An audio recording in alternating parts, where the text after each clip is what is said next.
मेरी माँ उम्र जानती है उनकी? अरे अभी 25 की भी नहीं हुई है वो। 25 की वो नहीं तो 22 की तू कैसे? अरे 3 साल में ही पैदा कर दिया था क्या? तो कर दिया था तो? अरे पता है ना पहले कितनी जल्दी शादी हो जाती थी। अरे हो जाती थी जल्दी शादी, माना, लेकिन इतनी भी नहीं कि बच्ची गोद से भी ना उतरे और ससुराल भेज दे। अरे बहू तू ना बहुत बकवास करती है। अरे खुद सोचती भी नहीं कि क्या क्या बोले जा रही है। खैर उस दिन का मैटर तो किसी तरह बंद होता है, लेकिन बहू के अंदर माँ का कीड़ा एक दिन फिर उछल पड़ता है। अरे ये क्या माँ जी, आज तो त्योहार है, कुछ और बना लेती। ये थोड़े से खाने से कोई त्योहार मनता है क्या? अरे देखो क्या क्या नहीं है, गुलाब जामुन, दही बड़े, 5 तरह की सब्जी और तो और पुलाव, रायता। और माँ ये क्या है?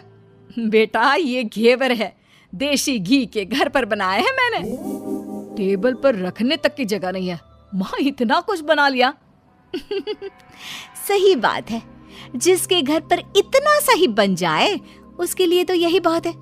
एक मेरी माँ को देखो, अरे त्योहार हो या आम दिन इतनी वैरायटी बनाती है, इतनी वैरायटी बनाती है कि पूरे घर की जमीन कढ़ाई, कुकर और कटोरी से ही भरी रहती है। कम से कम 75 तरह का खाना बनाती है, 75 तरह का। सास बोलने ही वाली होती है कि बेटा माँ को शांत रहने का इशारा करता है, लेकिन सास तो भाई सास होती है, कहाँ मानने वाली। अच्छा तो ये बात है, तो बहू जरा ये भी बता दे कि इतना खाना वो कितने दिन में बनाती है और खाता कौन कौन है? बहू जिसके फेंकने की सारी सीमा खत्म हो चुकी थी। खाता?